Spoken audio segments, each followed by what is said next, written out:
Welcome to the Travel Agency in a Year podcast. In a Year podcast. I'm your host, Rachel Kay, travel agency owner, helping you become the CEO travel advisor. If you have questions about how I can help you, head to elevatewithrachelk.com. Today is day 229.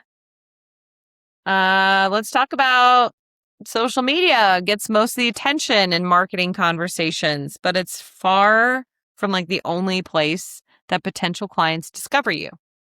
So we're going to look beyond the feed. I feel like I needed to be beyond the veil. I have no production team. That's just why I just film this in my office. Okay. Vendor partnerships. I'm a huge fan of this.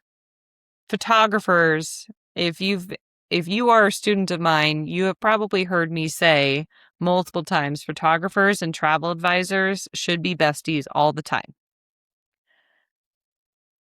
Anyway, professionals who regularly interact with people planning travel adjacent events like honeymoons or destination weddings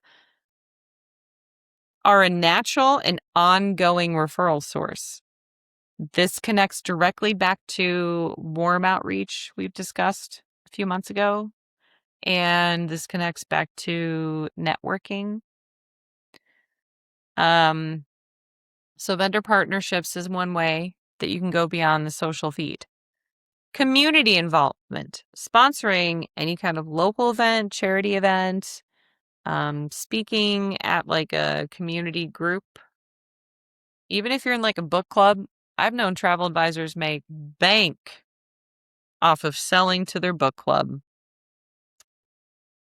Partnering with local businesses can put your name in front of people who may never encounter you online at all. And also, I'm going to say all this because social's great and all. It's nice. If your ICA doesn't live anywhere near you, it is an absolute must. I lived in the middle of freaking nowhere, Missouri. Ain't nobody there's going to even... God, they were afraid to get a passport out there. They were like, Florida's the only place I need to go. Herc. Also, I only have $5. They didn't have the money. They didn't have the desire. It was not a place to be. So I had to do social media marketing to get the people I wanted to work with. It was bad out there. It was, oh gosh. And I lived near a tourist spot. And so when I'd try to network with local businesses, they'd be like, what do you mean people would travel outside of here? This is the best place in the world. I'm like, no, it's a tourist trap with a bunch of meth heads. Congrats. And very corrupt everything everywhere. Anyway, but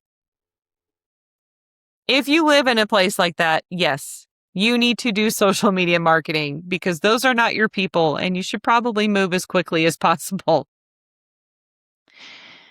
I also think, and I've had discussions with some of the agents I mentor, and this has been something we've been talking about. Gosh, it's already going to be August when this airs, but this is something we've been talking about since the end of last year because of AI and AI improving its content and people using it to just create complete avatars and personalities. People want to work with actual human beings. So why not focus on building your local partnerships? So I'm a big fan of this episode is what I'm saying. And I think you should consider this to expand your possibilities beyond the social feed.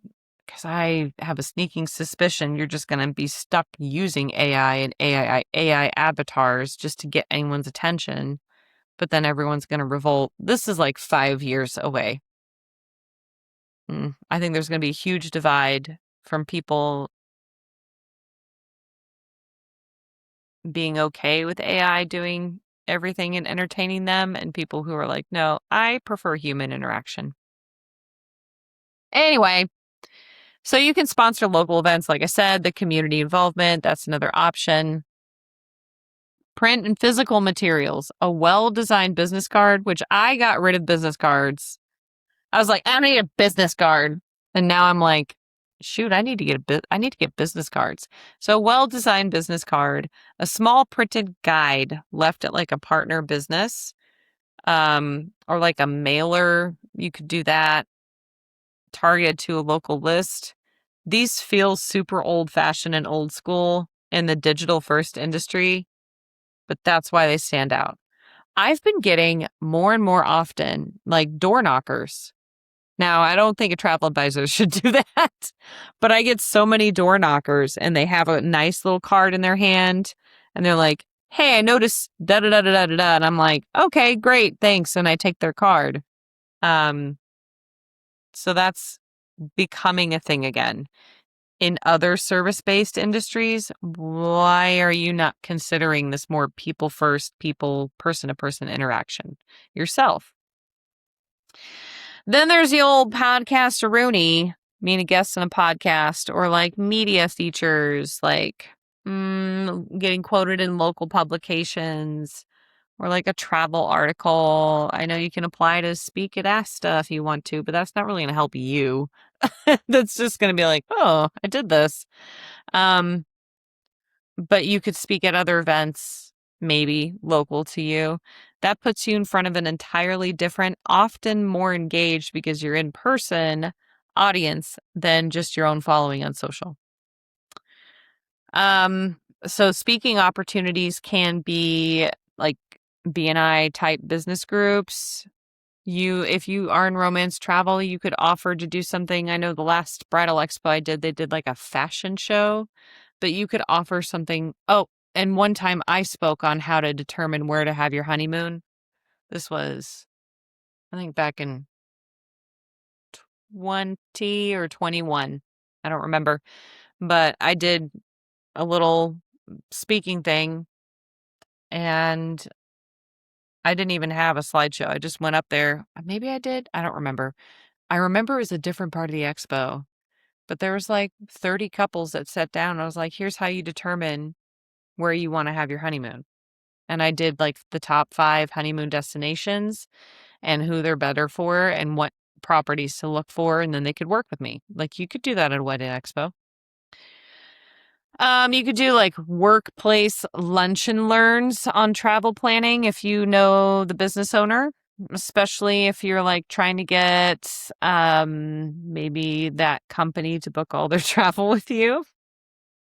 But all of those position you as the expert in the room, full of all of your ideal clients without any algorithm deciding whether they get to see you or not. They make the choice, they sit down, they sit through it. Then there's the referral and affiliate relationships. So you can do this with any of the professionals or any of your regular clients that are repeaters. And this is beyond the informal warm outreach, but a structured referral program, a specific incentive for like your past clients or partners who send you business. That creates visibility that spreads through trust, which tends to convert far better than any cold advertising. Any paid ads? No.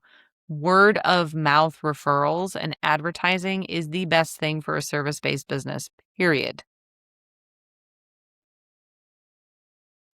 Now, if you're new to social media, relying on that one channel is a very fragile strategy. And I think that it's important to do to really understand that specific social media platform instead of just trying to post to like 17 places at once. Like hone in on where your ideal client is.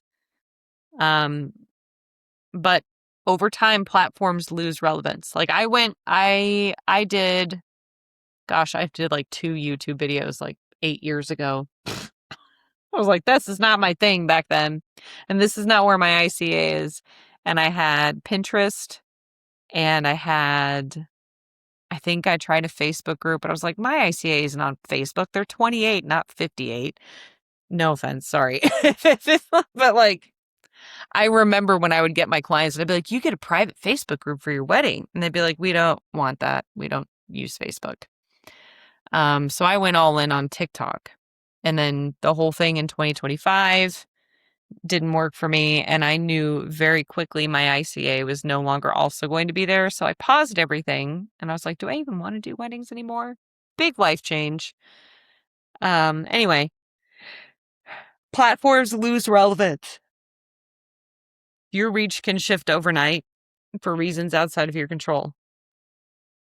Algorithms can change, rules can change, and it's frustrating. I've known travel advisors get completely banned from anything on Meta because a Meta AI bot determined they were like a federal criminal or something. That's like, don't you think they'd be arrested, dumb bots? But visibility, if you do different channels, the easiest way is have a social channel and focus on building personal relationships, even if it's not like in person. So if you have to seek on social media vendor partnerships or via Google search and like ask them, can we do a phone call? How can we partner together? Tell me more about your business. How can I help you? Like, you can do that. Okay. And that way you have multiple channels is what I'm saying. If you go different avenues, it doesn't have to be different social platforms. It can be like interacting with different humans face to face. So we're going to pull all of this together tomorrow. And there's 4 categories and there's 8 ways that you can reach new clients. That's tomorrow. Today is day 229 of the Travel Agency in a Year podcast. There's my theme song. Have a great day. Bye.